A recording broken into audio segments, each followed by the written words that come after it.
Very different guy. You know, I mean, he's a troll on Twitter and he forwards a lot of BS, but not there. No. I've never seen anything like it. What it means, we'll see. All right. Elizabeth Vargas, always a pleasure. Have a good show. All right. Hello, everybody. Chris Cuomo here. Welcome to NewsNation. Here, we look left and right, and then we aim for reasonable. So let's get after it. And what a moment we had today. I have never seen anything like it. That presser was one of the most informative of the Trump era. And no small irony, it wasn't him doing most of the talking. But we learned more about what the administration is doing and how it responds to legitimate and, yes, some illegitimate scrutiny. Elon Musk, center stage, very different than the head troll on his social media trash site. He had his son playing along on his shoulders, and it was reminiscent of the JFK days with John, if only because of that. But there was also this spirit trying to be inculcated of, let's do things different. Let's try to be a new generation here. Of course, Trump is part of the older generation, but Musk is not. And he held forth on how he is trying to change the way government does business. Take a listen. The people voted for major government reform. There should be no doubt about that. That was on the campaign. The president spoke about that at every rally. What are the two ingredients that are really necessary in order to cut the budget deficit in half from $2 trillion to $1 trillion? And it's really two things: competence and caring with deregulation, because there's a lot of sort of regulations that don't ultimately serve the public good. We need to free the builders of America to build. Because if you can get $1 trillion of economic growth and you can cut the budget deficit by $1 trillion, between now and next year, there is no inflation. I've never heard so much said, and yet the president is just sitting there listening. It is completely unorthodox. But does that mean it's bad? No. I know the game is about reflexively attacking the side that you hate or anything that is different. But let's be honest. Does anyone think a majority of this country does not want government waste eliminated? Of course, we know there was an ugly and obvious split on who people thought could better affect change in this past election. But changing how well the government works was clearly on the ballot. And the obvious conclusion is nothing changes if nothing changes.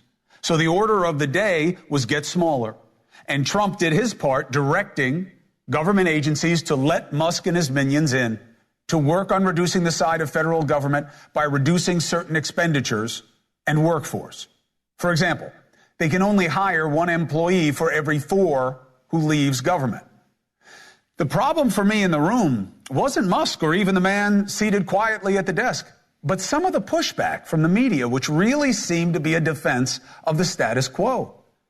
And the Democrats acting the fool outside and online about every attempt at change being made by Musk and Trump. Instead of getting the message, you need better ideas than he has if you want to get back into leadership. Now, all change is not good change, and we need to know more and better what's being cut and the effect.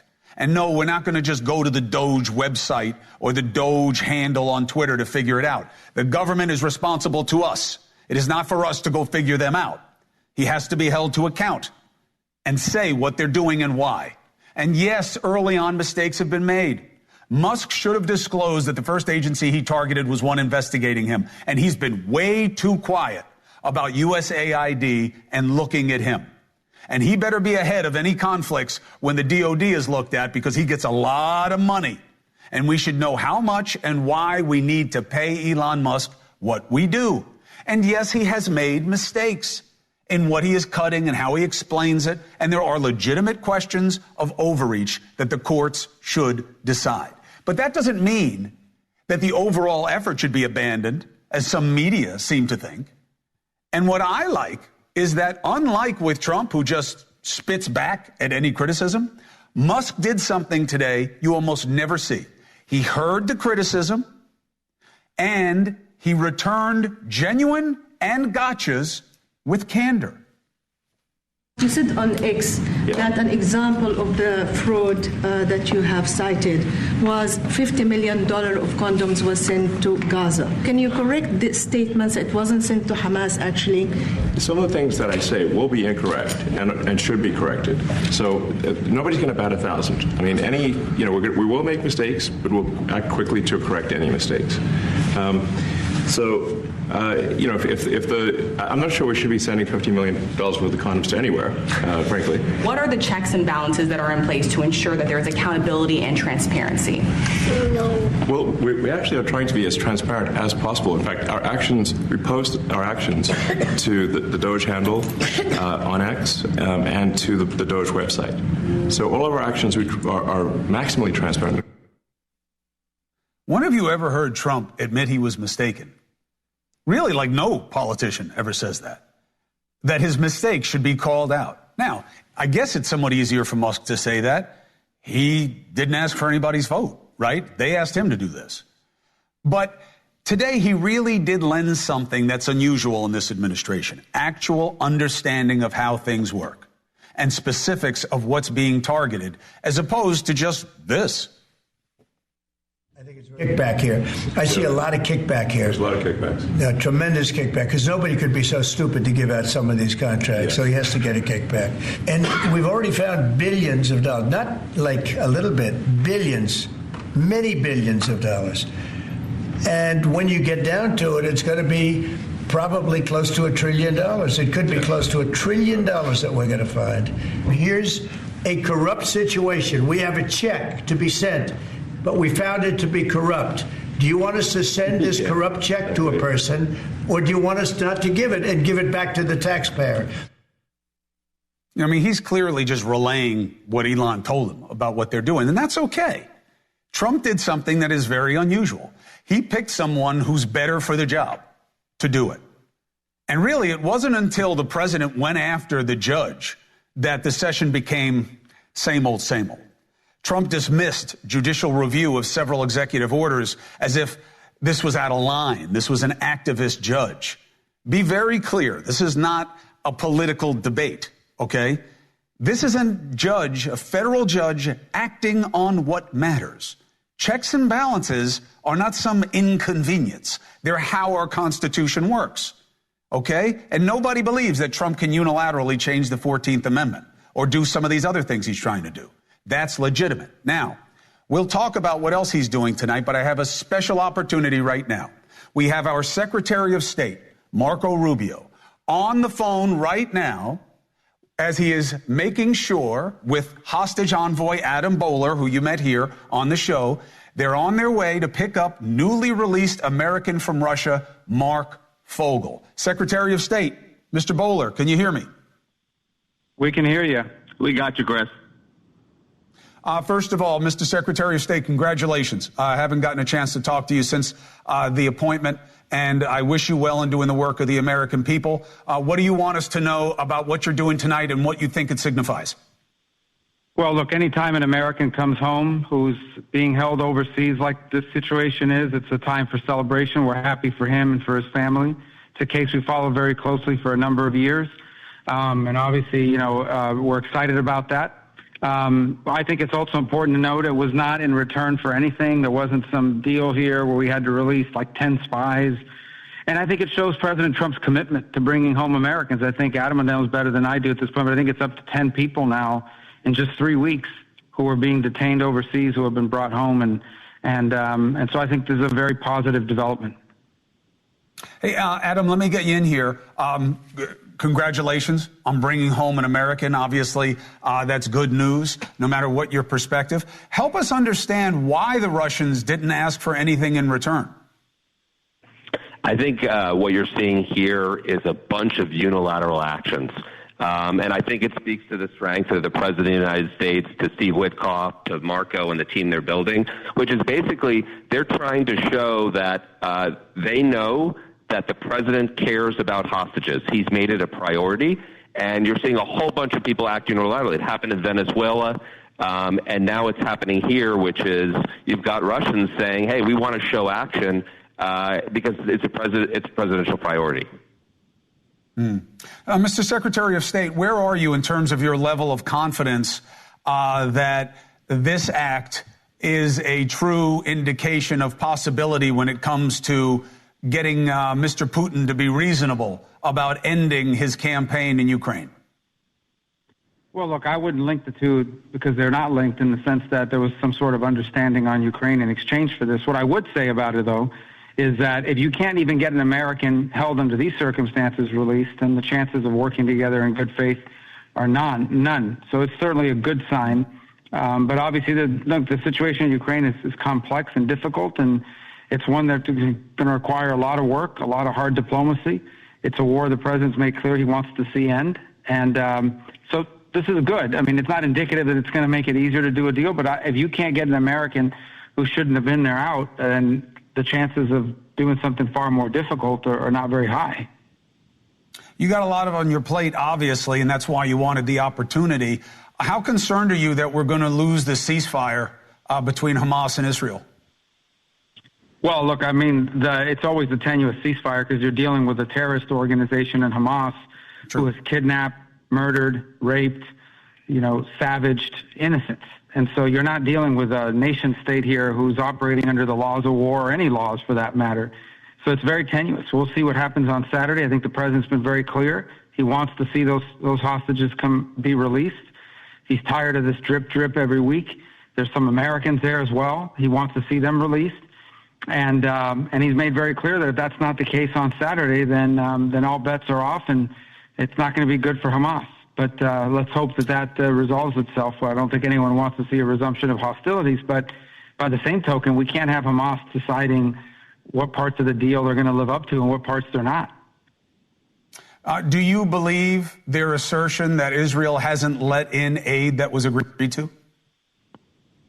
Well, I think you can't believe anything Hamas says. Obviously, the bigger point here is, part of the challenge here is that Hamas, we know, continues to use networks to smuggle in weaponry and aid for themselves to reconstitute themselves.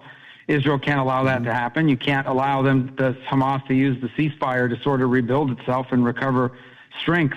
So, it's a ceasefire, but it's not a stupid ceasefire. You can't have it as an opportunity for them to rebuild themselves and come back and do the same thing all over again. Hamas exists with a very clear purpose.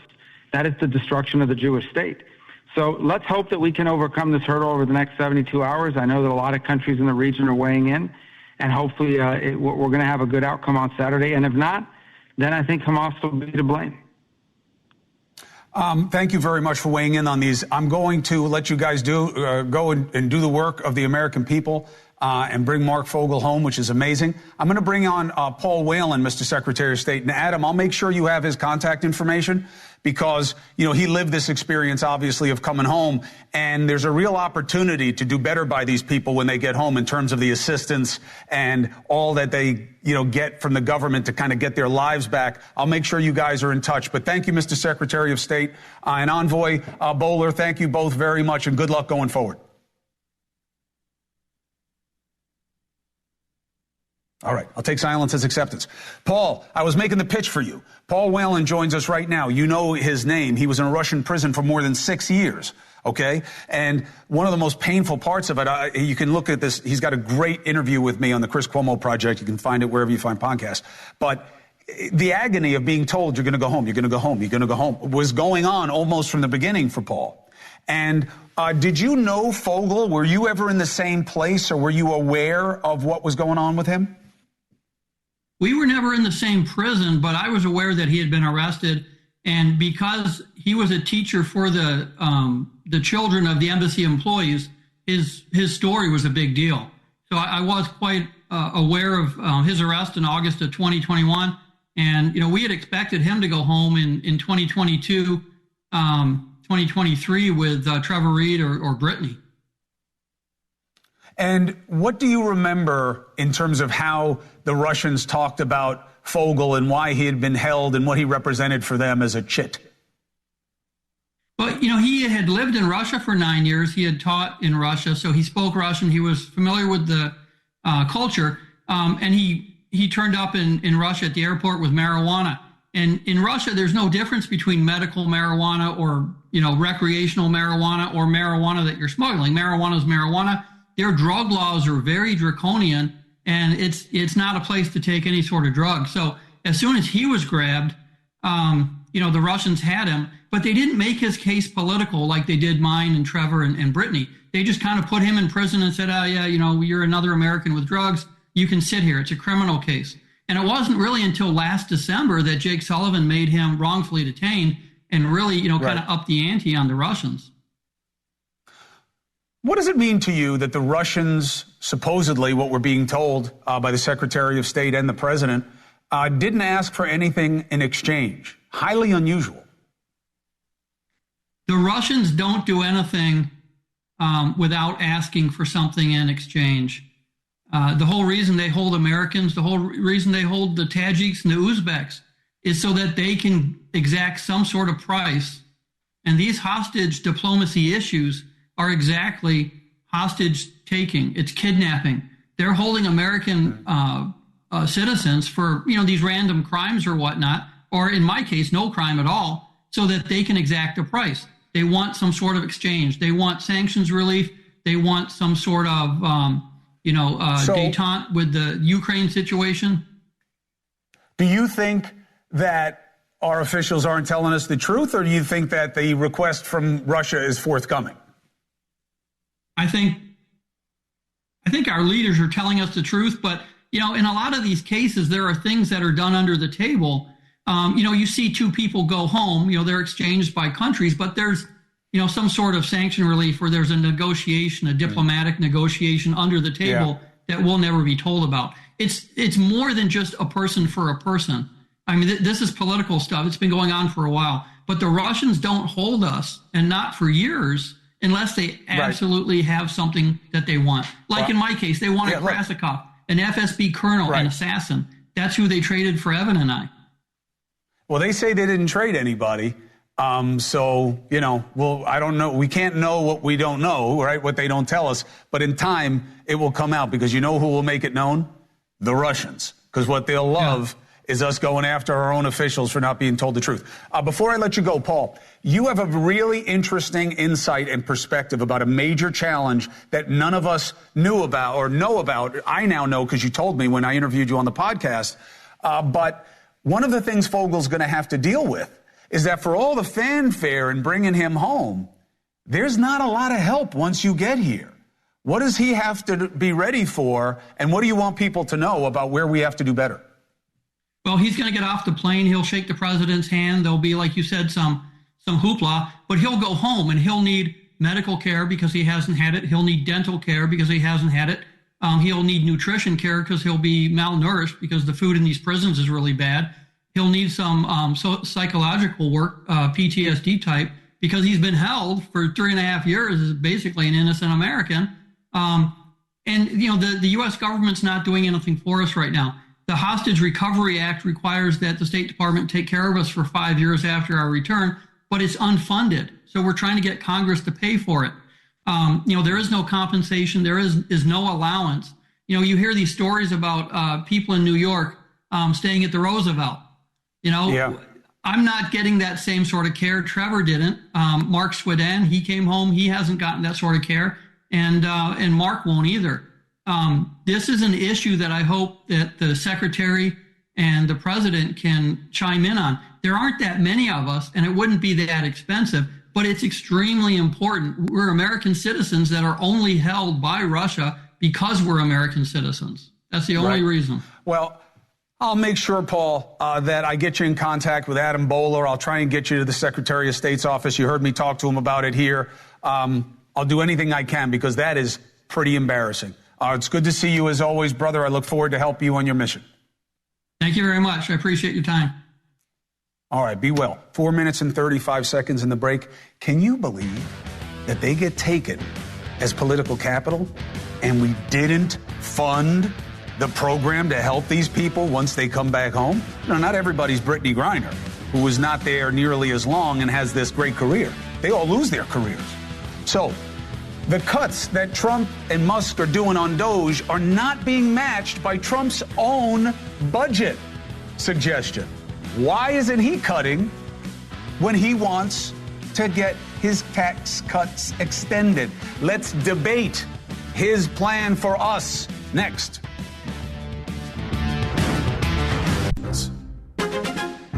Fox News runs an ad that ends like this. For all America. Sound familiar? Of course it does. They took it from NewsNation. Why are none of the main players at Fox in the ad?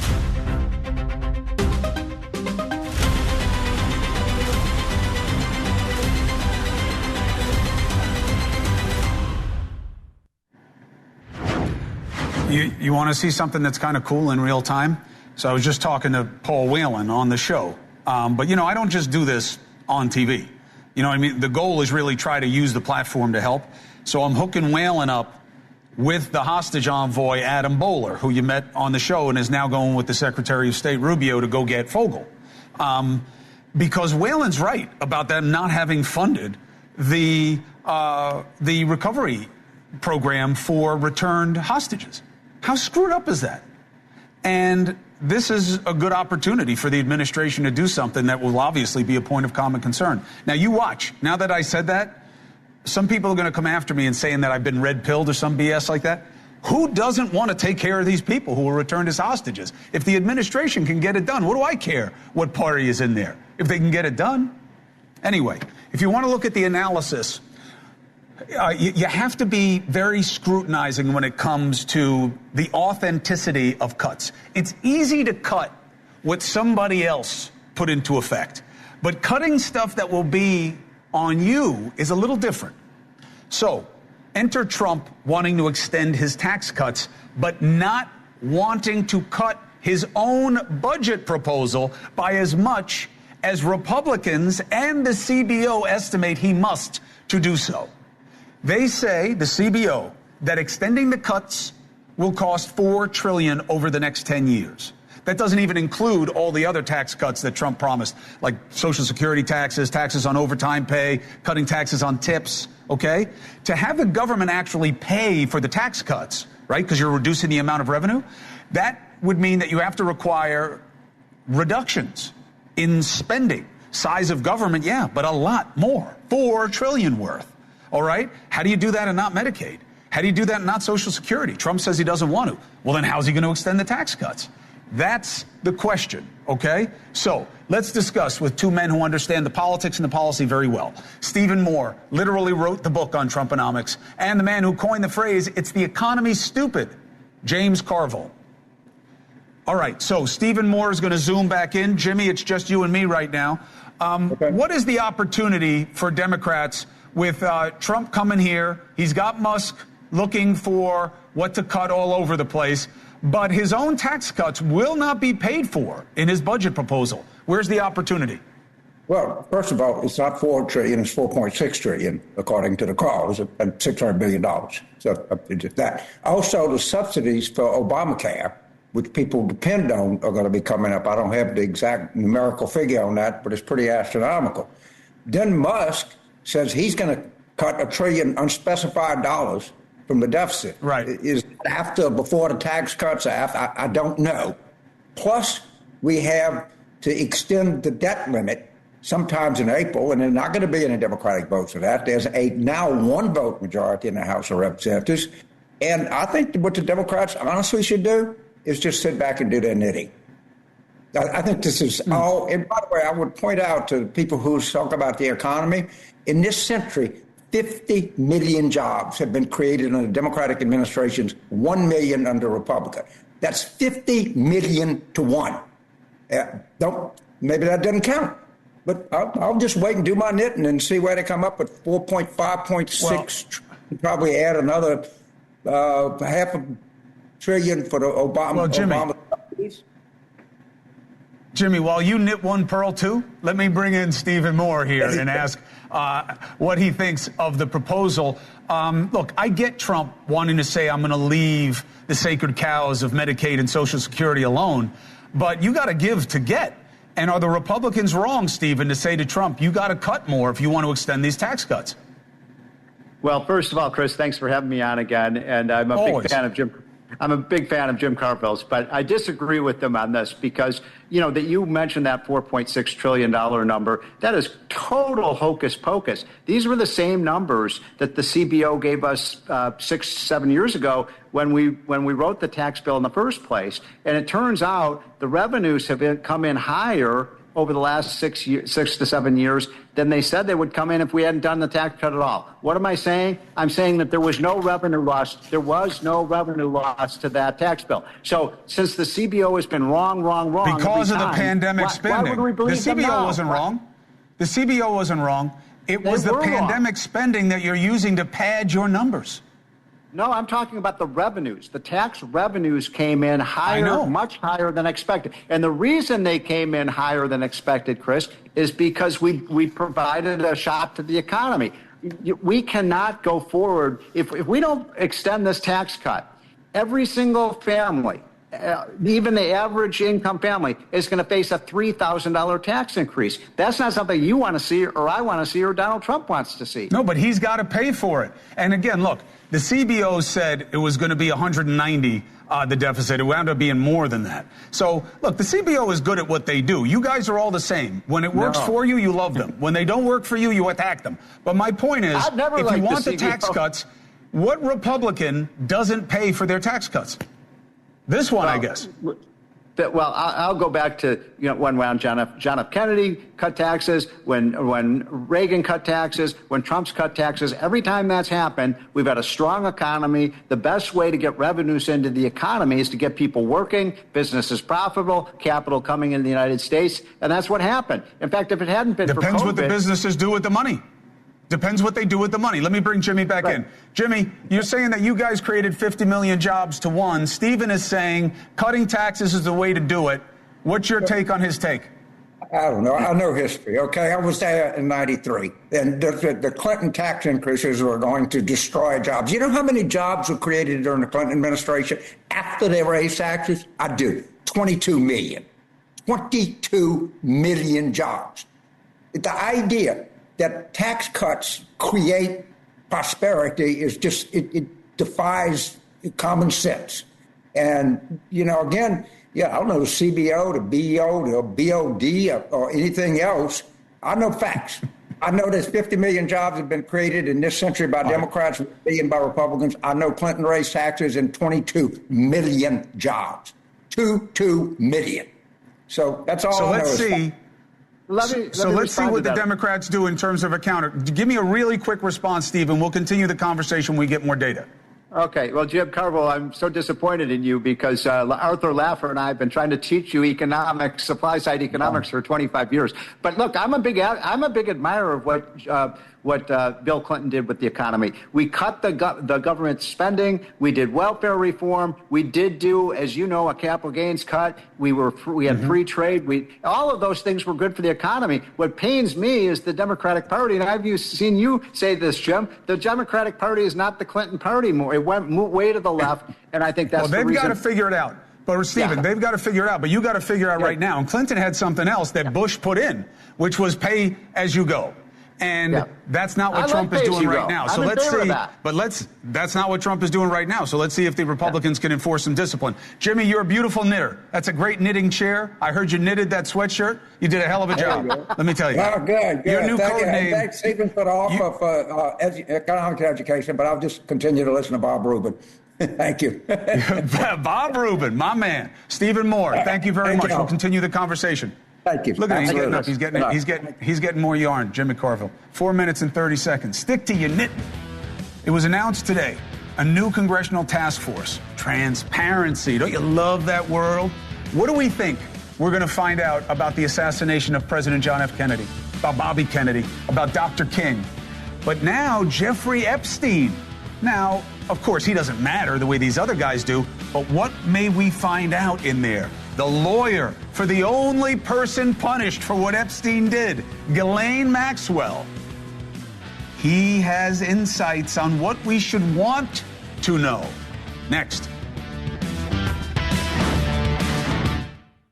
Really going to find out what happened with the assassination of JFK, RFK, Dr. King, the UFOs, and now Jeffrey Epstein's client list. Let's discuss. One man who's on the task force just announced to get this done, and another man with unique insight into the Epstein case because he represented his girlfriend and convicted co-conspirator, Ghislaine Maxwell. So, Tennessee Representative, Republican Tim Burchett, and Arthur Aidala, the attorney I mentioned. Tim, good to see you. Arthur, as always. Representative, do you believe that we're going to get the whole truth?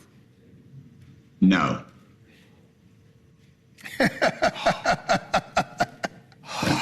I like it. I like it. We'll be right back. I like it. I thought that when you started out and said attorney, I said, dude, you've called me a lot of things, but you never cut me that deep. Then I realized I was going to be on with an attorney. I was like, whoa. But no. Well, hold on. Hold on. Let me recompose. The FBI. What are we going to learn? Well, Luna, she's all fired up about it. And she's like, Burchett, we're going to get to the bottom of all this. I said, Luna, I've been chasing this rabbit for a long time, girl. And she's wonderful. She is inquisitive, and she'll go after it with a sledgehammer. But, just today, the FBI found 1,400 new files. Now, I don't know. They're as crooked as a dog's leg, as we say in East Tennessee. I don't trust any of them. I don't think we're going to get, I don't know. No, just no. But I'm on the committee. I'm going to go into it open-minded, right. but just all of a sudden, these agencies are going to do what's right, and I just don't buy it. Okay, well, I can't take any points away from you for hiding the ball. Arthur, when it comes to what people should want to know with the Epstein case, from your understanding of it through your client, what should people be hoping to learn? Well, what they would be hoping to learn and what they're actually going to learn are probably two different things. I mean, I know what they're hoping to learn. They're hoping to get some salacious list of people's names who we know, and then it's going to be correlated with some sort of young person, probably a female, and that's going to be this whole connect the dots kind of thing. I don't think you're going to get any of that. I think you may get a list of people who Jeffrey Epstein socialized with and who knew well, but I don't think there's going to be some smoking gun that says, oh my God, we now know that Mr. So-and-so had sex with an underage woman or with this woman on the island or on the plane. So I would not anyone get their hopes up.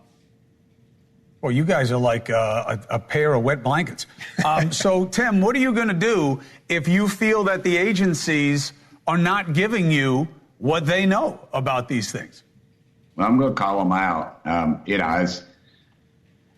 This committee originally was going to be a UFO type situation, but it's kind of got expanded into all this because of just the cover-ups. They're not going to tell you the truth about King. I'm a dear friend of mine in Knoxville who's a civil rights icon in our community, and he told me things that I'd never heard before.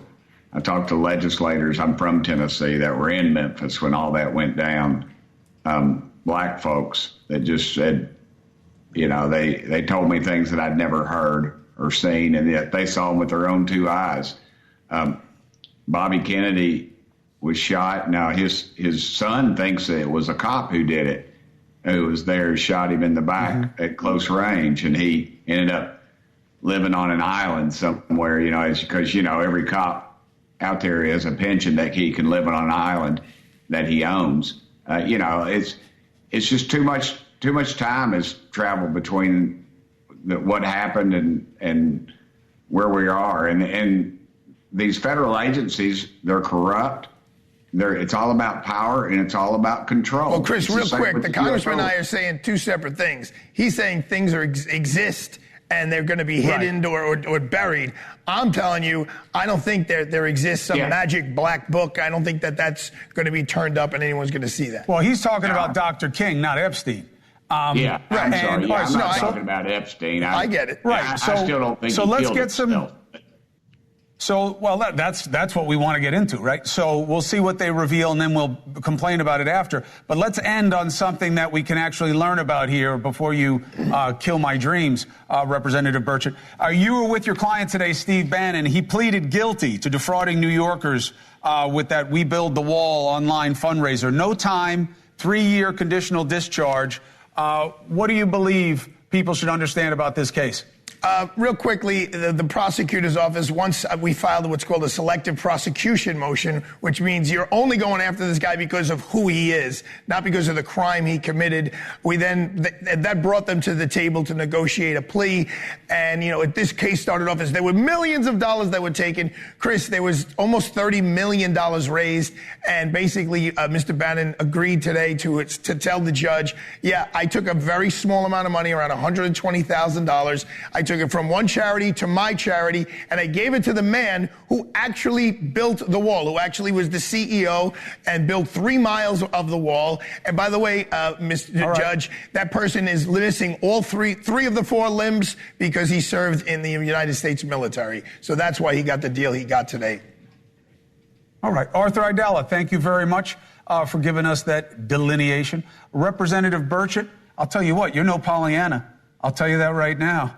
You are just cold, hard reality. Burchett, they call him. And you don't even have the coat on. I appreciate your candor, and I appreciate you coming on. Well, I'm sure it is. I'm sure it's got like its own seat. Arthur Aidala, thank you very much. Appreciate you both.